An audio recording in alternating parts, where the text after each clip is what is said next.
The show's going to be a little different this season. We are referring to this as Game of the Game. The game is that there's a hat. In that hat, there are prompts. We do not know what these prompts say. You and we both don't know what we're going to be talking about next episode. Cookie Pocket, the game of the game. The game of the game of the game of the game of the game. The game of the game. I guess I should start by saying, let me be frank. Oh, yeah. That was the greatest joke I Best ever heard. 5 seconds of the whole movie. That was fun. Yeah. So we're going to go over Ballerina, all right? I didn't plan this out.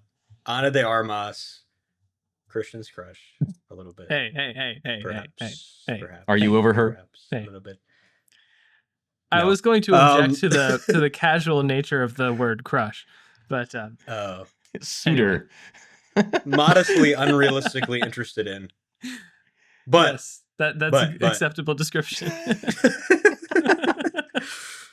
but Ballerina.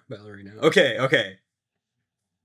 Was this movie going to exist? It was. It was going to happen. Okay, there's no way it wasn't going to happen, unfortunately. But we got it.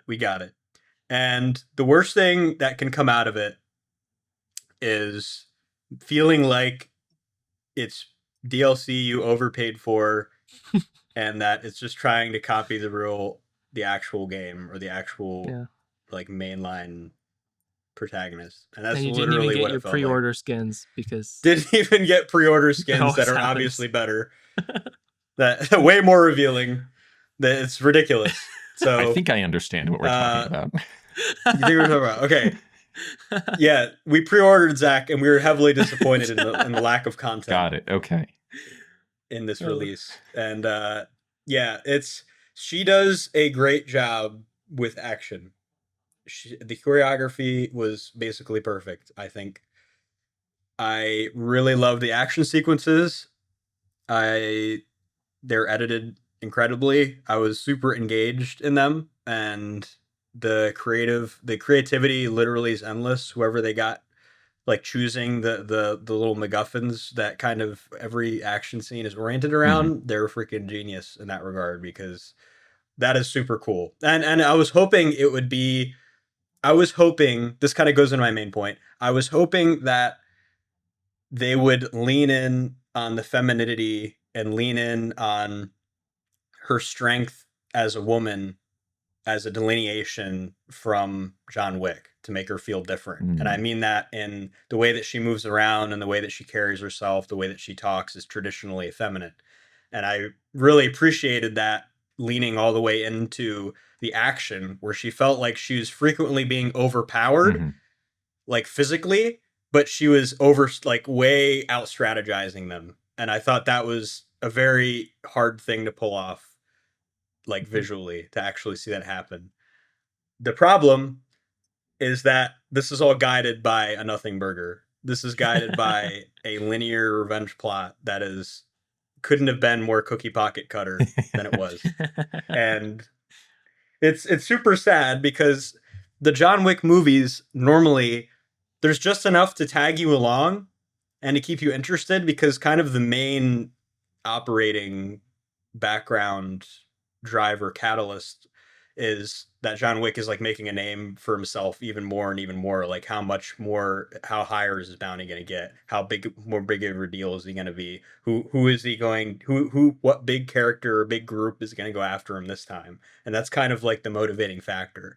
And that coupled with all of, the creativity that we also see in this is like a fantastic mixture for the most part. It runs out of steam quickly, probably by like the third movie by a little bit, and then definitely by the fourth one. But in this one, it's like you can't restart and reskin it and then put him in the movie. Yeah. It really is like that's doing a full disservice to Ana de Armas' Eve the whole time. I forgot her name was Eve. Yeah. That's how little impression the actual like meat and bones of the movie actually make. Yeah. I have similar general thoughts, but I do think it's important to to emphasize that none of my issues are with De Armas's performance. Shocker. But I do think it's evident that she trained really hard to do it, and beyond, like Mitchell was saying, the creative way that they sort of up the ante without making her do identical stunts to what Keanu has or would have done. She's just like moving constantly, and like the physical demands of the choreography seem quite exhausting. It's like a clear step up from the one scene she has in the last Craig Bond movie. This is just like demands so much more of her, and she's totally up for it. I think I would be interested to hear your perspectives about John Wick and how much of those stories are not nothing burgers. My first John Wick experience was with a weird group of high school friends, Zach included, and it was like, I won't say names, but it was a bizarre group of like 5 or 6 people from our English class that we were like friendly with, but I don't think we would call ourselves friends necessarily. Yeah. I don't even remember how this came to pass, but that was really fun to see in the theaters with a bunch of random sort of friends from high school. And I really liked the first 2 when I saw them, and I thought, the whole dog thing was maybe a cheap cheat, but an effective one of making an audience member kind of care for Wick and excuse all of the viciously violent things he does in pursuit of retribution. And the 4th Wick film, I felt similar to this one, which is it's just scene after scene of brilliant action, but I cared nothing for the plot or even Wick by chapter 4. And I think this has a similar problem, and they have a lot of really gifted actors kind of breathing life into an inert script. Like Angelica Houston is awesome in pretty much everything she does. Gabriel Byrne, another Cookie Pocket alumnus, from season 1 in the first, like De Armas. In Gabriel Byrne's first scene, I was convinced that they had recast Ian McShane for a scene until he like showed up again an hour into the movie. I was so confused. They look so similar. That was bizarre. Did Ian McShane die? Not his character, the actor. In like the past couple of years. No, I don't think so. I know Lance Reddick did. Yes. The guy that who runs the which he's not in it very much at all. He basically does what he always does in the movies, which is "your gun, sir," and then that's basically all. Just the fact that. Oh, okay, good. Okay. Just the fact that Lance Reddick is in it, I think, is kind of a stamp on how long this has been in development. Yeah. And how much it was probably extensively reshot. And Zach, I know you talked about that a lot in your review. Is there something you look for when you hear that, or is it just kind of evident to you already? Well, I was mainly looking for the way that the action was directed and portrayed, because I knew that, I had heard rumors, potentially confirmed truths, that a majority of the movie was reshot without the involvement of the credited director. Len Wiseman, I think, is the credited director, and he's not really a director with an especially impressive pedigree, I will say. He made the Total Recall remake, a couple of Underworld movies. Not exactly a person I would hand my very successful franchise to, but what do I know? Maybe he's great at pitching himself. But for me, where the differences became very apparent is the whole opening feels very, very different to the rest of the film to me, especially that whole sequence where the dad he's trying to get little Ana de Armas into the, behind the bookshelf as he fights off these guys. And so much of it is shot in these tight close-ups and people are flipping around, and the aspect ratio is this anamorphic ratio, which means we don't have a lot of height in the frame. And a lot of it, you're like, somebody just got thrown. I don't know who, and I don't know where everybody else is. And even later, once the fight ends, once Gabriel Byrne shows up, a majority of his stuff in the scene is just his face, and then just the dad's face. It's all very, very tight, which is very different from the normal John Wick MO. And then later in the film, kind of once that opening wraps, and once Ana de Armas has decided, I'm going to go off and kill people. I've graduated from dance school. Then we start to get the usual John Wick thing. Fight scenes happen in these big wide shots where we see everything in these flowing Steadicam moves, which just don't feel like that opening at all. So I've heard some people more charitably saying, well, maybe it was the opening and some of the stuff at the end that was reshot, and all the stuff in the middle is the stuff that's good, but that was originally shot. But to me, that feels too much like the other John Wick to believe that the original director and stunt choreographer, who was the one who apparently did the reshoots, wasn't the one who shot it.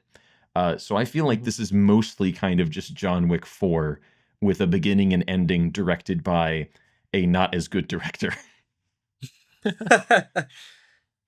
I'll say that the sequence when she goes in the nightclub, I was kind of locked in. That was I where thought it the got me. coloration looked really good.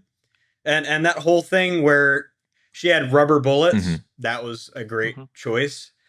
And just, I thought that whole sequence was probably the best sequence in the film, to be honest. But I liked some of the stuff at the end where we were kind of in like Santa's village and there were all of these like crazy action set pieces happening. I thought that was a fun location. But yeah, that sequence in the club was actually where, because the whole beginning I was like, I'm bored. I don't care about this character or her dad. Yep. When are we going to get to the fireworks factory? And then once that sequence in the club happened, I thought, oh, this might actually be kind of fun. Especially what you mentioned, Mitchell, where the first fight she gets into, she gets really beaten up. She gets kicked through a window and knocked into an ice wall, and it's the typical action movie thing where she just has to go for a couple of shots, and then she's miraculously fine for the rest of the movie. But still, you know, she's on the back foot at least. Yeah, I have to say, this is gonna make me so mad. The flamethrower stuff was crossing a line. Yeah, that made no freaking sense. With the none hose. of it made any sense. No, I was like, I already knew. I didn't want to convince myself early on, but when I saw the trailer, I was like, this is going to be so not real. This is so unrealistic. And all the grenade stuff, the grenades. Too. Yeah, right. Of course. Yeah, and the grenade stuff was great, but like the table one, I was like, you would be like permanently concussed. And the reason why I'm mentioning this is because there's this thing, and this happens in games too, where people always talk about realism and like how like suspending disbelief to what point. And it always should be within the confines of whatever the film sets itself, or whatever the intent is for the film. It should exist in the world that it's built, right? John Wick, for the most part, you have to suspend disbelief a little bit. And obviously him being able to counter everyone and have so much martial arts knowledge to be able to absolutely just counter pretty much everybody, with the exception of like the big people, especially in John Wick 2. It was pretty realistic. Like the things that he does are not terribly out of the realm. Like, sure, the sequence of events is not real and unrealistic, but like the fighting is based off of real fighting styles. Sure, yeah. Like, this is real stuff. But when it comes to like the using tools stuff, when it comes to the flamethrower, I think that was where I was like, okay, she's standing in the hallway. It's not Darth Vader. You can just shoot her when you see the flames. Yeah. Oh no! Oh, I can't shoot her now. I'm going to burn alive. Yeah. I'm like, come on, man. She's standing out in the open, in the building and outside. She's out in the wide open where anybody can walk out and shoot her. And in John Wick uses the environment to his advantage. He uses cover all of the time when he's shooting. So it's like it just that was like too much for me. I was like, there was even like a big flamethrower set piece in John Wick 4, was there not? Or at least it was like some sort of. It wasn't exactly the type of flamethrower that she was using. Maybe it was like some crazy shotgun or something. But there was like a fire. Oh, a dragon's breath. The rounds, the incendiary rounds. Yeah. Yeah. But in that, right. He was like, it was this cool like bird's eye view, and I don't remember what the building was, but it was like a maze where he was like constantly in cover, like you said. So I don't know if that could have been a Len Wiseman sequence too, but I didn't mind the grenade stuff as much. At least I liked the one where it was like the door. I thought that was kind of really cool. But Yeah. then she did it like 5 more times, and it's kind of Well, like, oh. Yeah. the bit, because I'll agree, and I have to do this all the time, considering the kinds of movies that I enjoy. But suspending your disbelief is a necessary part of watching basically any kind of film. And I think you're just making a film less fun for yourself and everybody else in the room if you're the kind of viewer who goes, well, actually, flamethrower would be out of fuel about like 5 seconds ago or whatever. That said, when Ana de Armas wraps a belt of grenades around a guy's neck and then pulls him over a table, and then the back of his head is against the back of her head, and he explodes into beef jerky, and she's pretty much totally fine, except for going, for a couple of shots, like I mentioned earlier. That was where I think in the theater I went, oh, come on now. Yeah.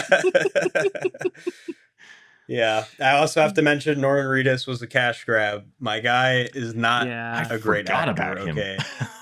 It's easy to forget. I was like, there's no way any of his lines are going to come across as anything other than Daryl, because he's pigeonholed himself into that role because that's all he can do. Well, he looks and Death Stranding also. He looks good as a heavy. Like, he looks good with a gun. He looks good in fight sequences and combat, but he really isn't in the movie very much. I don't think he does. Even the big fight scene in his like penthouse hotel room, he's not really involved in. He kind of goes, all right, I'm going to hide with my daughter, like as soon as the fight basically starts. So yeah, big waste of I don't know if they only had him for a day or whatever, but not really a star in the film. I'd call him kind of a glorified cameo. He's been doing Dead City, the Walking Dead spinoff. He's probably been the eighth of one of those. Yeah. The one of and the Ones Who Live and Fear the Walking Dead's done, but yeah. Oh jeez, has the core show ended yet? Is he dead on the core show? I really don't know. I never watched The Walking Dead. Yes, the core show did end, but it's basically because the show is basically Rick. It's The Ones Who Live, which is Rick and Michonne and Morgan and a couple other characters. But I don't watch it. I know the story. I do want to. We talked about John Wick a little bit. This hasn't been confirmed. Nobody's said anything on this. I feel like John Wick was not originally meant to be in this movie, because he doesn't appear in it very much. And now that I'm thinking about it, I don't think there's a single shot in the movie where you see John Wick's or Keanu Reeves' face and Ana de Armas' face in the same close-up. I think even when they have their fight at the end, all of their fighting is in these wide shots or over-the-shoulder shots when they're having a conversation where they could have used body doubles. Towards the climax, when John Wick is kind of involved, he's got a sniper and he's off on a roof totally on his own in an entirely separate set that he could easily have shot at a different time from Ana de Armas. I think they added him during the reshoots. And I don't think he was in the first trailer that came out. I think they made a big deal of him being in it in the second and third trailers. So I do wonder if initially this was going to be more of a spin-off Ana de Armas oriented project, which I think you can also see from the very first poster they released for it.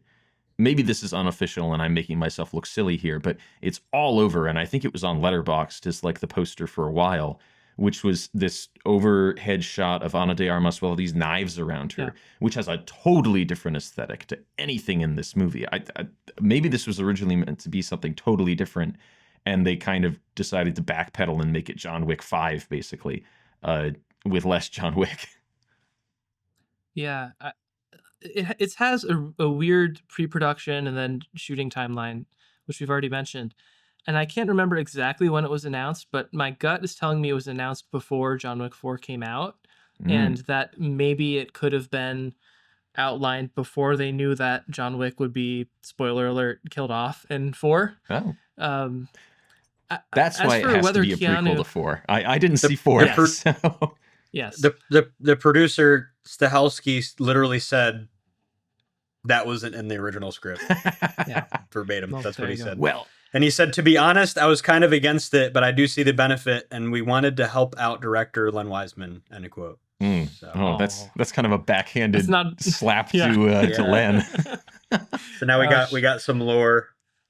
But I want to say he has to be on set at least a little bit, because there were, especially in his first scuffle with her, there were like 2 or 3 flashpoints when they're fighting each other, and he like has her in a headlock or has a gun pointed at her head, and they're like, it's definitely like her face and his face. I don't know if there's a way to so precisely put his face on like a double's face, but I'm pretty sure that at least in those deadlocks that they were actually engaged with each other. Yeah, I guess it also depends what they're calling the original script, because I did some reading, and this started as a spec script, which for our listeners who might not be cued in to Hollywood lingo, a spec script is essentially when a writer is pitching themselves to a TV show or to a film studio, and so they write a script based on an existing property. They might write an episode of Cheers or Seinfeld or a show that's actually on right now to pitch themselves to a TV network to say, hey, I can write for this show. Maybe you hire me for the writer's room.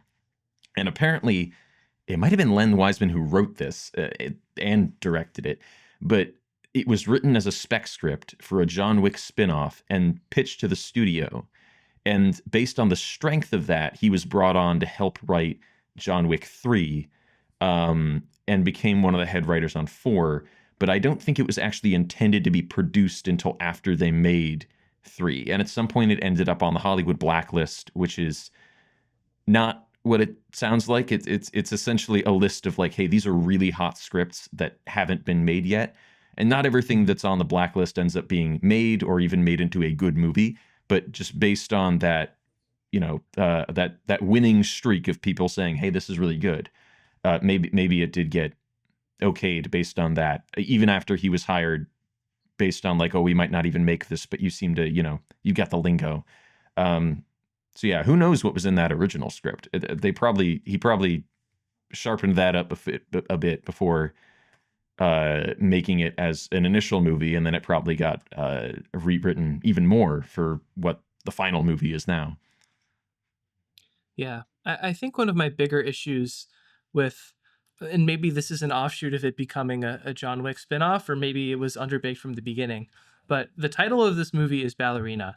And there's this opening scene of de Armas like trying to do these twirls on her toes, which are clearly bleeding. And then Angelica Houston's just like, again, in this Eastern European accent. And that's kind of, to my memory, that's the only time we see de Armas do anything resembling ballet or dancing. And then at the very end, in like the epilogue, we see very briefly a little bit of a ballet. And I know that this is primarily an action movie and the story of vengeance and a John Wick spinoff or whatever, but I think a really easy way to make some of the characters more interesting, to explain the dance school that is really an assassin school, and to put a little more meat on Houston's character and de Armas's character, would be to just throw in like one well choreographed ballet number. I think that would have been fun. I think a really easy cheat to make your movie more engaging is just to throw in some good music and some well shot dancing to go with it. And it seems to me like such a glaring missed opportunity. I don't know if this is because I'm such a musical oriented person, but I think when the title of your movie is that, it's like barely set dressing for it. No, Christian, you got the figurine. They show the figurine like 6 times. Didn't you see the figurine? Yeah. Didn't you see the little music box globe thingy? Yes. Because she sees it again. It replaces. She comes from the X on the wrist people that do the X on the wrist people things. Yeah, that kind of sums up the whole movie. It's like if you just have this little artifact that kind of does what the title purports to do. A ballerina.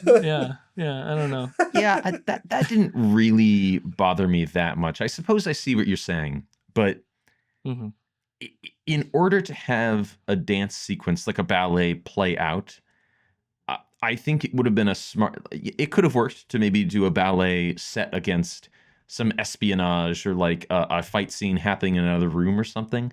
But I feel like people would be accusing them of cribbing Mission Impossible 5, the whole opera sequence Yeah, then. the opera. Yeah. And I think that Ballerina is just like a code name for this organization.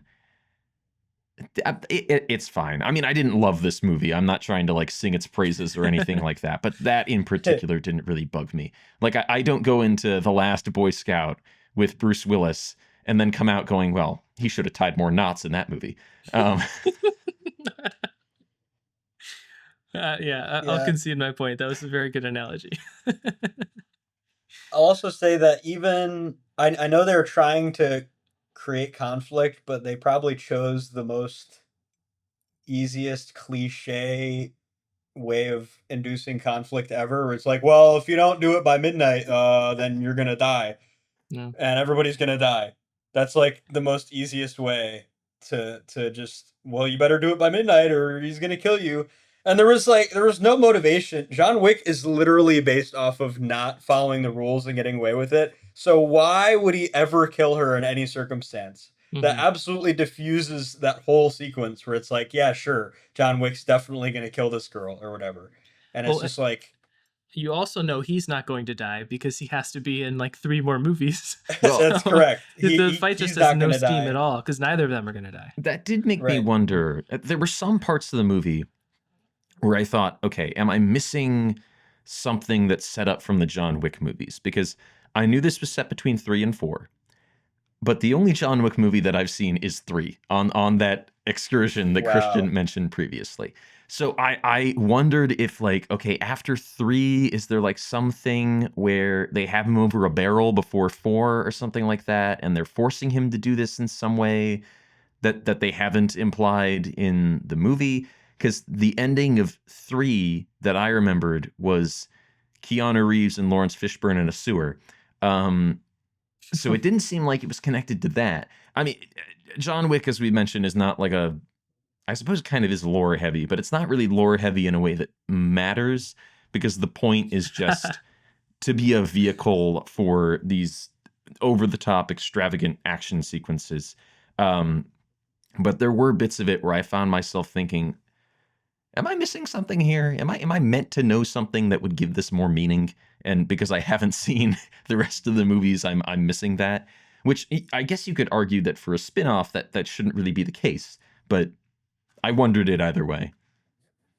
Well, at the same time, I think they break some of the lore rules. They go in a negative direction in the opposite way too, because in the Wick films, I think this is in the second one maybe, but the whole Hotel Continental thing with Lance Reddick and Ian McShane, that's like a big deal, and it's very central because there are these like hard line rules where you cannot pursue contracts on anybody staying at the hotel. That is like absolutely a neutral space where no killing happens.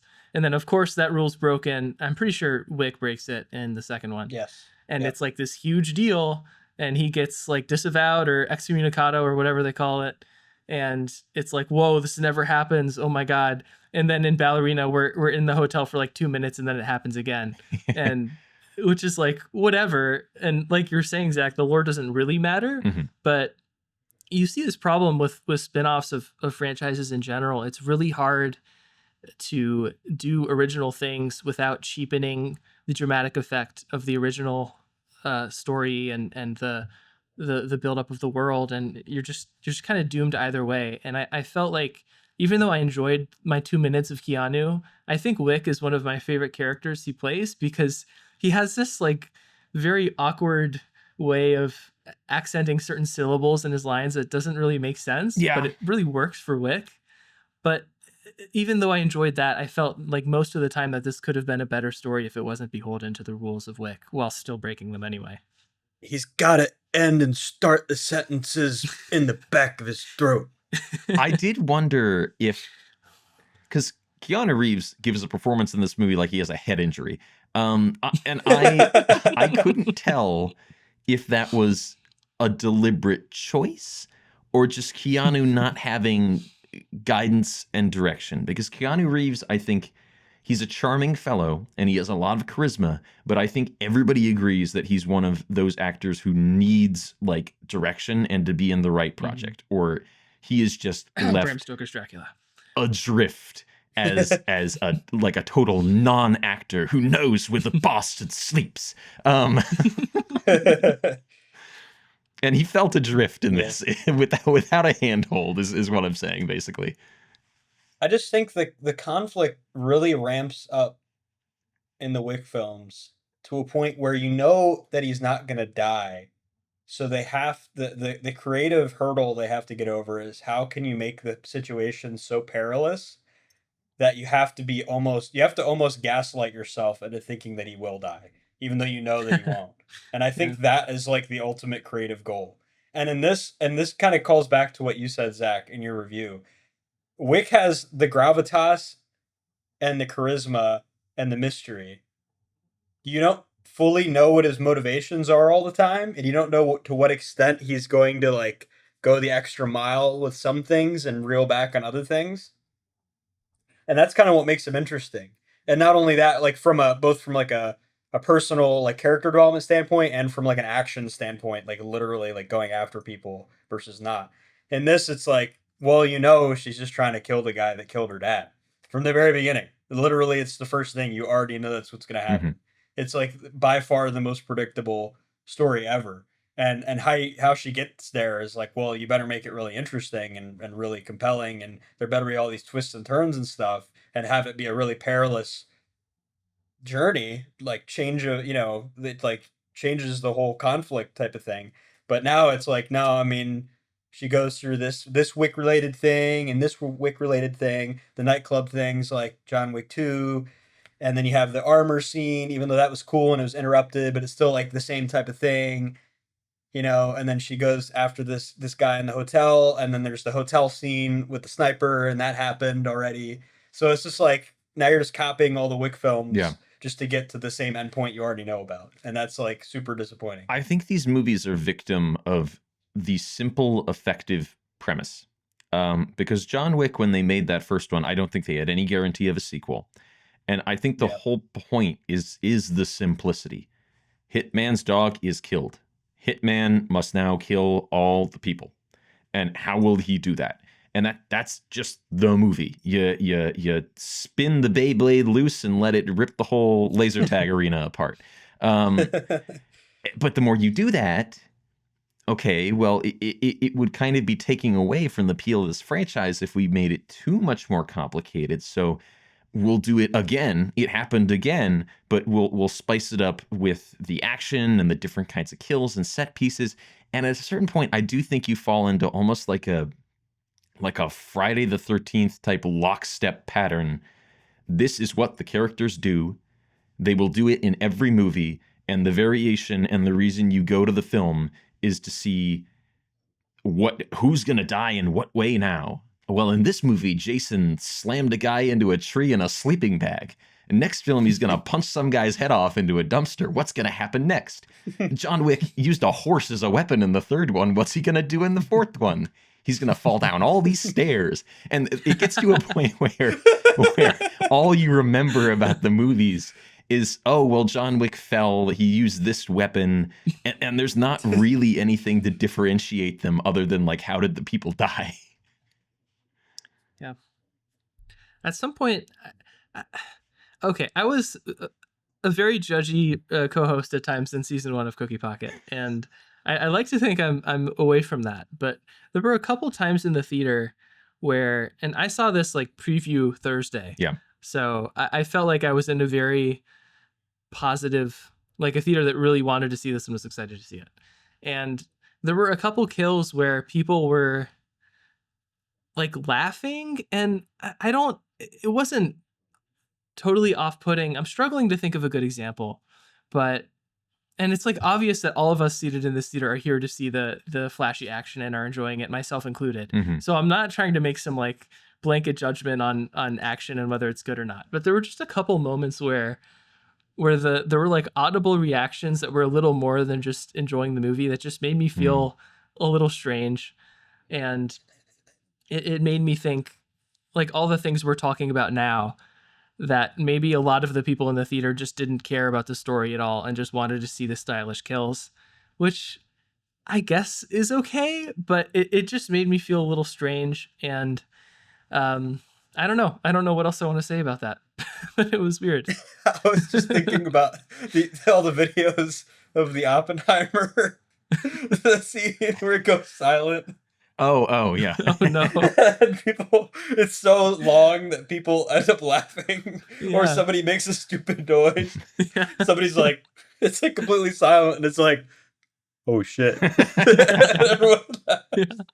Well, yeah, that happened to me. I mentioned it in the episode, but that happened to me when I saw Yeah. Oppenheimer, and there's the sequence where Tatlock is having sex with Oppenheimer as kind of like a vision in his interrogation. And it was a very kind of tense, silent moment. And like an old man down the aisle from me turned to his wife and went, "Are they doing that in front of the scientists and everything?" It just totally diffused that whole moment. Christopher Nolan would Yeah. be so angry if he heard that. When I was reacting to the kills, first of all, I don't remember I didn't see John Wick 4 in theaters, I don't think. I don't think I saw any of the John Wicks in theaters. I was super late to the party, and then I was John Wick for Halloween. Like my last costume I did, actually. But yeah, it was I don't remember cringing that much, but I feel like this one I was really cringing. I was like, wow, like she's really like tripling and quadrupling down on some of these guys. Mhm. Some of the scenes I remember, the guy on the door where he breaks his arm and then like just smashes him in the head one more time at the end of that scene, and all of the ones inside the kitchen pretty much were just absolutely crazy. Everything with the figure skating, the skating Oh, moves right, or yeah. whatever. The blades. That the made me blades. laugh a little bit because that just kind of got like to a Yeah, like, silly oh, degree of like, And she like it's like on her hand. She like throws it across the room and it like spins and Perfectly. He like Yeah, falls the forehead. backwards. I have a Kentucky Yeah. Fried Chicken sport. Now I'll kill a whole room with Yeah. that. It does. I do think they took some inspiration from the Golden Circle. I'm trying to remember. Was it the Golden Circle? Kingsman? That was the second Was it? one. Was it that one? I think so. The one at the church scene where it's like normal people all of a sudden are just really good at fighting, or I like think that average to happens really good in at the fighting. first one because Sam Jackson has like these SIM cards which hypnotize people. Yeah. Yeah. And then everybody's heads explode. Wow. Yeah. But I thought I just felt like that was kind of unoriginal, just having the whole town be like perfectly trained and like also getting into the far-fetched type thing. Actually, when I was with my buddy, I joked with him. When the girl did the shooting thing, I was like, "There's no way they let people in Prague have guns." and then he literally says, he's like, "I bet the whole town's just like a cult," and that's literally what it ended up being. I was like, "Wow, that's eerily accurate." And he was like, "I'm hoping one of the kids just goes out with like knives and just starts going after her." It's like, yeah, I might as well commit to the bit at that point. I think it's either That's really far fetched. It's either Prague or Sweden where participation like a term not a term, sometime in the military is required, and then you have the option of either keeping your firearm or having it bought back. So yeah. I can't remember which country it is, some Scandinavian country where people are actually like alarmingly armed. Just they don't ever bring their guns out. Yeah. Yeah, I don't know. I'm going to take the unusual stance of sort of defending this movie's simplicity. I mean, there were definitely parts that I found cloying where it tried to do emotional stuff, and I thought, oh, well, Yeah. I don't care. Like when a character is revealed to be her sister and 30 seconds Yeah. later gets blown up, and that made That me... was I think in the theater I went... And so somebody behind me kind of looked over at me and it gave me a weird look. But because it was just so cloying. It was like, this woman was an enemy until 20 seconds ago, and now I'm meant to cry because a tear rolled down her cheek and a little bit of snot dribbled out of her nose, and now she's dead. Yeah. But my defense of David Lynch movies when people say they don't make sense is, well, I don't look at a Jackson Pollock and say, where's the nose? When I go to a John Wick movie, It's like, I don't look at a Mortal Kombat game and say, where's the deep thematic resonance? What about Shakespeare? I think you got to know what crowd you're in. Also, I should mention the Czech Republic does have the right to bear arms. I looked it up, so I'm sorry, listeners. You can conceal carry and everything. I had no idea. I guess Eastern Europe, I should, that whole area is good with that. But yeah, that's pretty good. That's pretty good, Zach. But you know what? I don't believe it. I don't believe it. Believe what? I don't believe getting blown up like that is real. I maintain my point that John Wick is stretching realism without like fully committing to craziness, like the flamethrower stuff, where it was so obvious. And Christian mentioned this, that the whole bit was reverse engineered just to have the flamethrower. It's like, how can we make the flamethrower cool? And didn't think about like, yeah, but this is like an action movie that has to have some semblance of like strategy to it, especially when you have such well choreographed people. And normally John Wick is they are feeding into him like off screen. And this happened in the katana scene too. But like I said, he's still using the environment. It's not like he's sitting in a square box and they're just like coming at him, when you could very easily just turn the camera around and you could see a guy in the corner, just shoot her. Right? It's just like, once it happens over and over again, that's when it's like, now you're just doing it for the bit. Yeah. I don't know. I kind of felt like you during that whole sequence, where I spent that whole sequence wondering whether or not flamethrowers were forbidden under the Geneva Convention. And not like that has any like thing to do with whether or not this cult would have flamethrowers. But I spent the whole like sequence thinking that. And as this man's, butane tank gets shot and blows up and he's writhing on the floor dying, I was like, I should Wikipedia that when I get home. Yeah. I think it's interesting how this whole conversation sort of inevitably became a conversation about the John Wick franchise. Yeah. Equally or more so than it is about Ballerina. And I think that kind of illustrates the movie's problems. I think some of my favorite moments are when it dares to be kind of silly, like the "Let me be Frank" joke. Yeah. And I think this is in the Penthouse, when she's like smacking someone with a TV remote, and then every time, that was so funny. Was fun. And then the last channel changes to like Buster Keaton, and that's just like a overt but fun homage to the roots of these type of stunts. It's like Three Stooges, Looney Tunes, and Buster Keaton, which all feel like definite influences. Yeah. Yeah. But I don't know. I think it's still a kind of fun blockbuster movie. I think there's enough going on stunt wise that you could enjoy it. My mom really liked it. My dad was like, I think I'm done with this franchise. It's just so one dimensional. But yeah, I don't know. It's fun. I just wish the actors were given a little bit more, but I think we're probably, I haven't been tracking what sort of money this is making, but if it is making money, I think it's pretty likely we'll get another De Armas movie like this. I think it's very funny that there are currently trailers out which refer to this as the #1 action movie in America. Can you think of another action movie that came out last weekend? I can't. Let me think about it. Well, yeah, I guess they're trying to flex that it beat Mission Impossible, but it came out like 2 weeks after, so it's not really. Yeah, I mean they're always doing that. So-and-so is the #1 animated film to gross this amount of money in a week and a half, released on a Tuesday. Yeah, if it's out in like January, it's like #1 movie in the world. It's like, of all year, #1 year movie ever. Buy popcorn bucket, please. Yeah, I think I'll agree with Christian. I think if you're gonna enjoy this. I think there is stuff to have fun with here.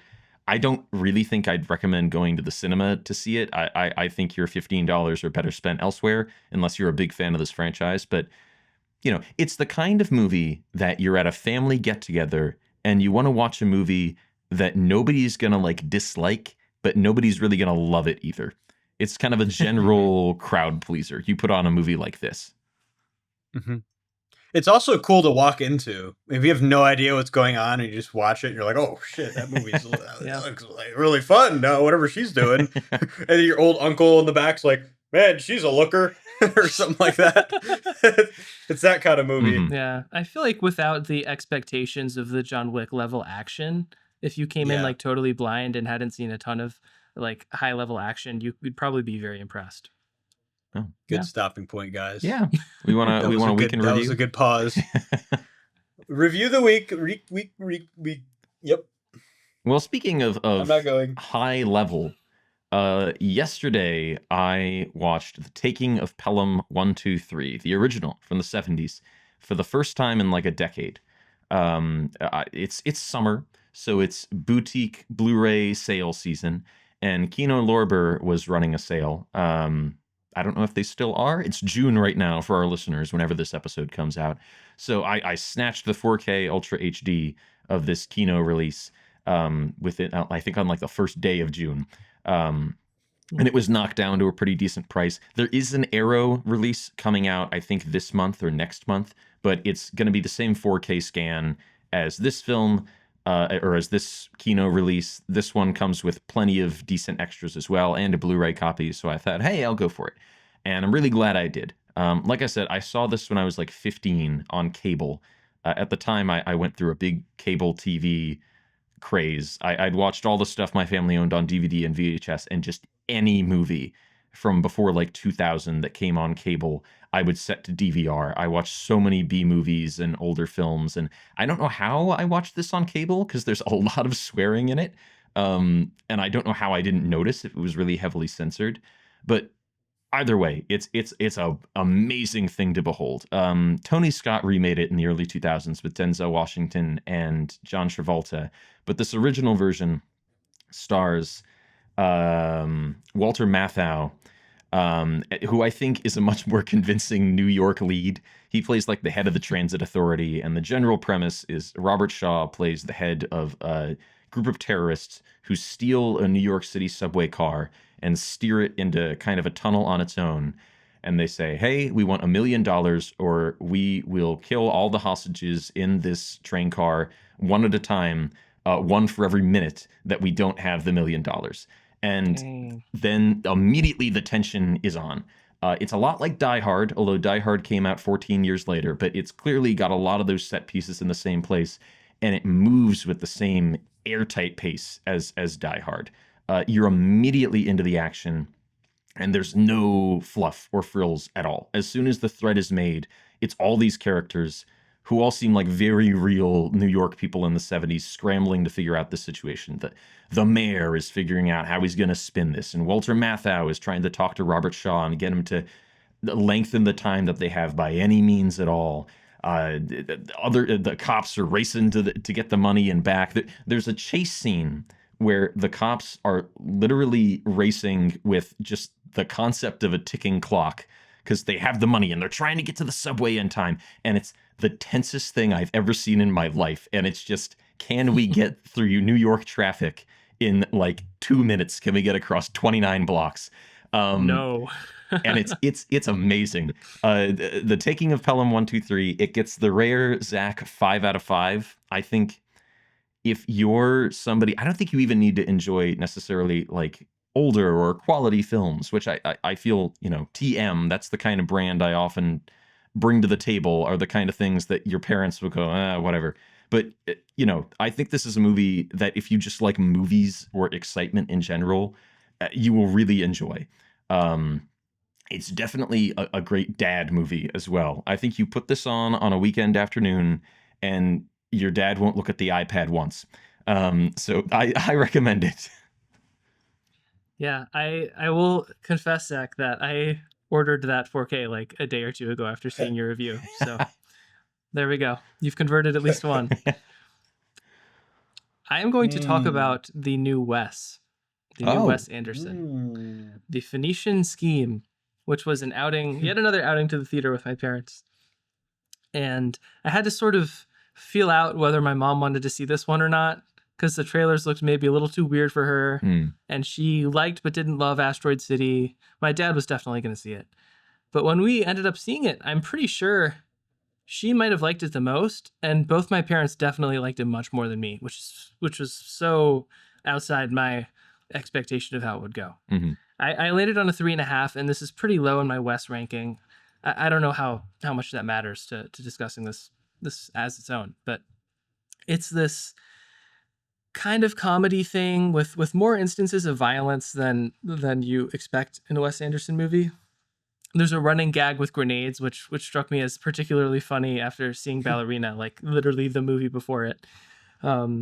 Michael Cera is in it and is so funny, and it seems like such an obvious thing for him to be directed by Wes Anderson, and silly that it took this long to happen, but he's great. He really breathes life into it in a movie where it moves so quickly, and Wes has such this sterile visual style, and he really oftentimes wants these actors to deliver lines in a very like monotone, straight way, and just like faster, less intense. And it's just it at times it's a lot for me to wrap my head around the verbal gymnastics of it all. And I think Sarah's comic relief is like makes it watchable basically.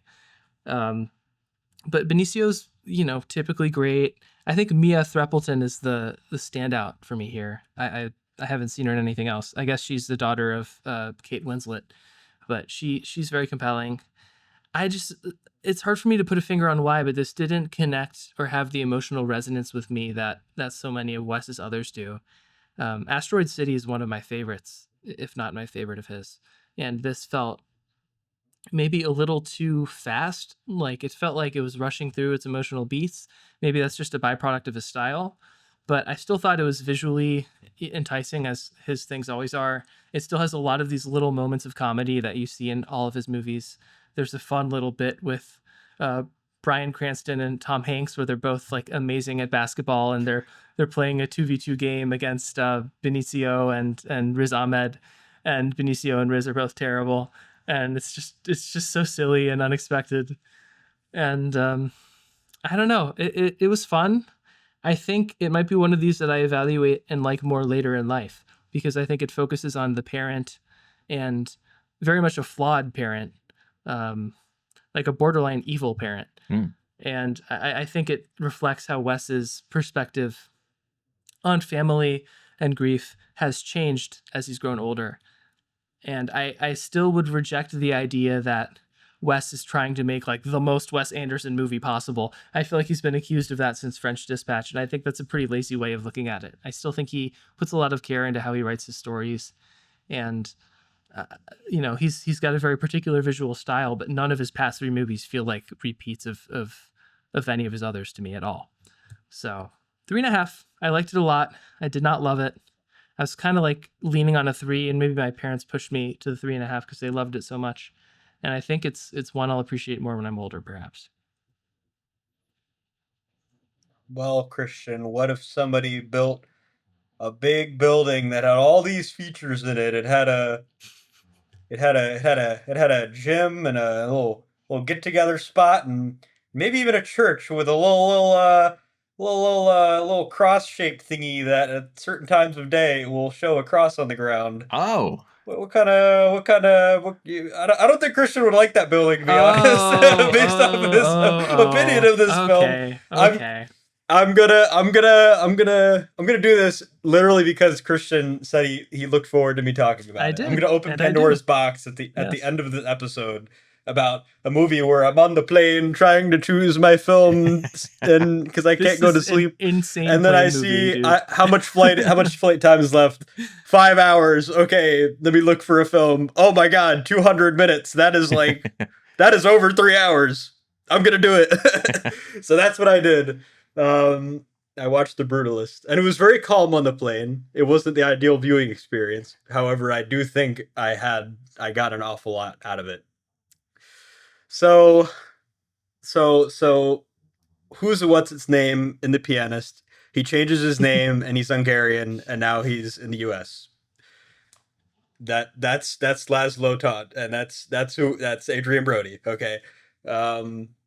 Homie was really looking forward to going to the U.S., but homie was trying to make this building, and he was having a tough time.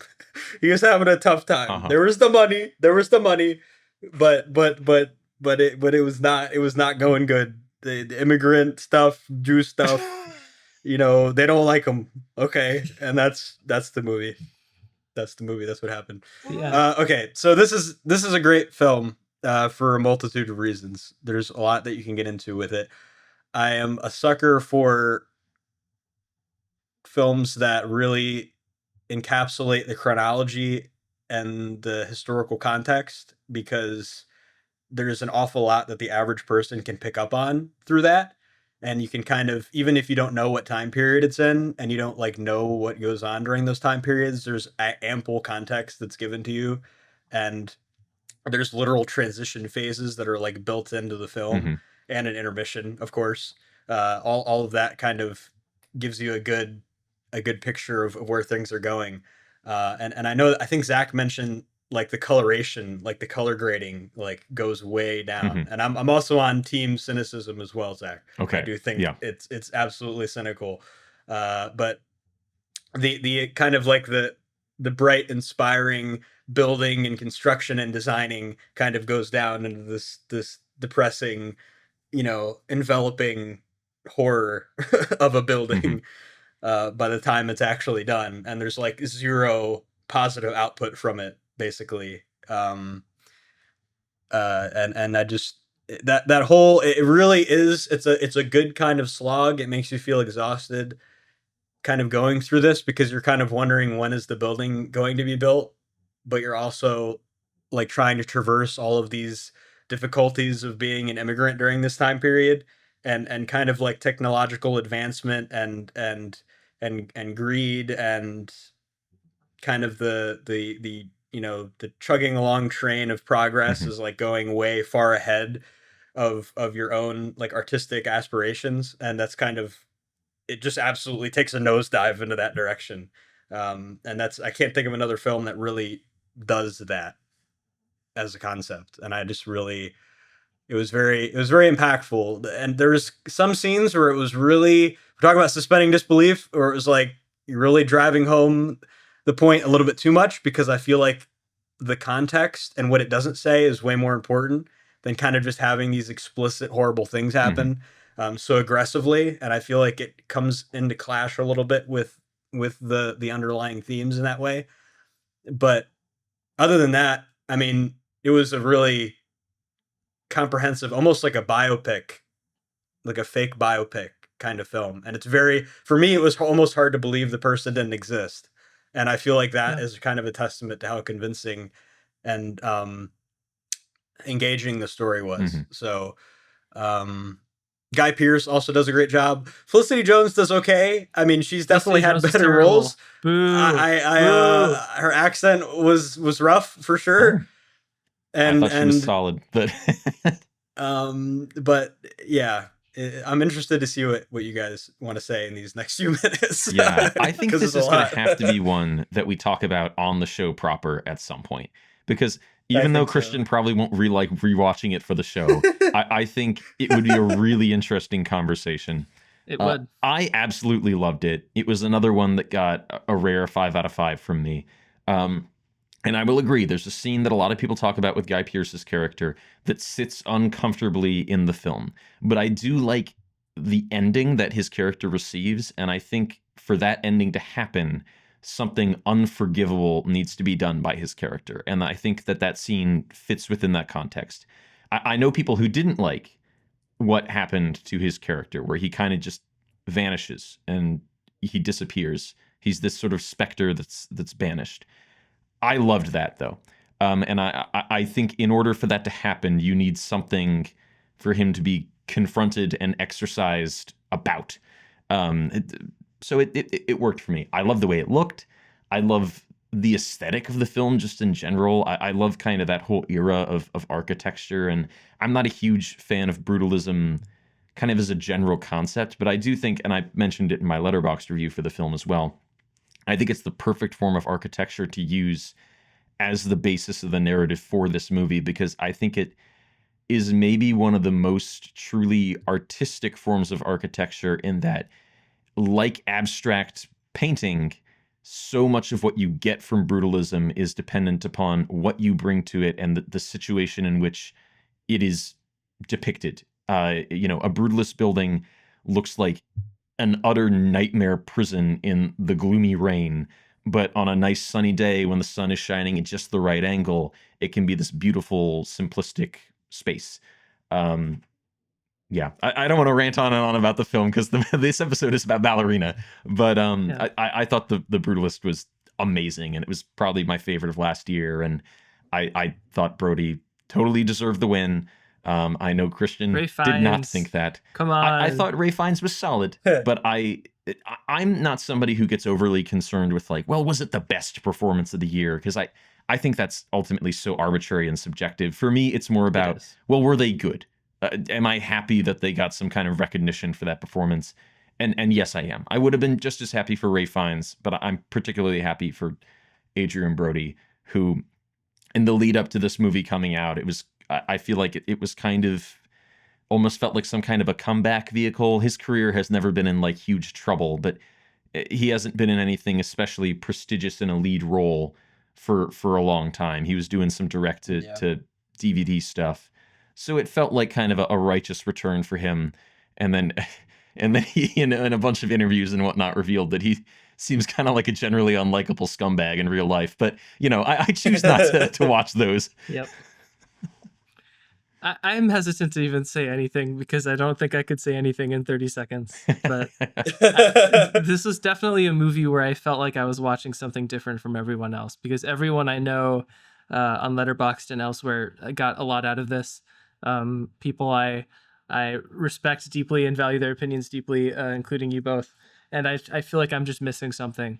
I think maybe what bothers me is it feels like an awards bait movie to me, kind of. It feels like Brady Corbet worked really hard to cultivate this like dark, moving, almost non-fictional story, but it doesn't feel like to me that he cares too much about the substance of it. It felt like a little bit clout chasey to me, and I know that's unfair. It's tremendously unfair for me to accuse him of that, especially so far removed from having watched it. I know Brody's technically brilliant, but it's just like I'm a little sick of him. I just am. I didn't think Guy Pearce was that great. I liked the score a lot. I like that there was an intermission. I do think 3-hour movies, in my opinion, have a slightly higher bar for thematic importance and substance, and at least needs to justify not being 2 hours. And I know that The Brutalist is like this long, lifelong, really, story, effectively. But I just don't know if it met that bar for me. It definitely wasn't terrible, but there was just definitely something substantial missing for me. But I agree it would be a great longer discussion for us to have at some point. Yeah. I think it definitely, I don't want to get too much into it, but I'll say one more thing. I think the conversations don't feel momentous. There's not really a massive momentum behind a lot of what they're talking about. It's almost like the themes and the events that they are modestly talking about are like significantly more important. And a lot of the screen time has a lot to do with them having these kind of off discussions. And like it almost that kind of, to Zach's point, I guess it kind of goes into kind of like the cynical, like there really is supposed to be no meaning to like the conversations, because there's almost like an inevitability that he'll never reach the American dream, and there's like he'll never really get to the point where he really wants to be, even with all this pizzazz and having all the benefit from this family. It just I think that might be a part of it. There's like a listfulness about it. Yeah. The heroine drives that home. Yeah. The heroine drives it home. It happens to be, I had just watched, before watching The Brutalist, I had watched Farewell, My Concubine, which also features an opium or heroin addict who is the victim of a rape, and the movie's also 3 hours long. So I think, I mean, not to make too much fun in light of that, but that could have contributed to it. And I will say, in The Brutalist's defense, it's definitely, to me, it was not boring, even though it was long and a little listful. And I don't think it was especially derivative either. I struggle Mm-hmm. to think of an obvious comparison point for it in length or in content. Mm-hmm. Yeah, I think the ending is also, it's really important, because I think that was something that there was a lot of discourse about. I think it is meant to be monstrously depressing, but in a very kind of chintzy way, where if you're only reading it at a surface level, it does appear like, oh, he reached, the promised land. He reached what he always wanted to achieve. But I think if you're looking at it, anything beyond that, it's like, oh, geez, no, this is really like, sad. It's like reading the death section of a wiki page. Yeah. And you're like, oh. Well, I think maybe I should draw our next prompt so that this doesn't Draw become a the double-length Ballerina The and brutalist, the Brutalist brutal. episode. Brutal ballerinas. Let me pull up my prompt list here. Okay, I have 14 prompts remaining. A film that wasn't released until years after its completion. Oh, I guess it's an interesting challenge to pose yourself. Does it have to be concluded by the original person, or does it have to be? I would say It's the the game of the statute games, Zach. as written does not say it has to be completed by the original person. All right. I'll have to ponder this one for a while then. Thanks for tuning in, everybody, to see us talk about Ballerina and argue about the Brutalist for a little longer than it probably merited. It feels like we didn't even talk merited about the Ballerina at all. We talked around Ballerina in a beautiful pirouette, as befits the title. The game of the game of the game of the game of the game.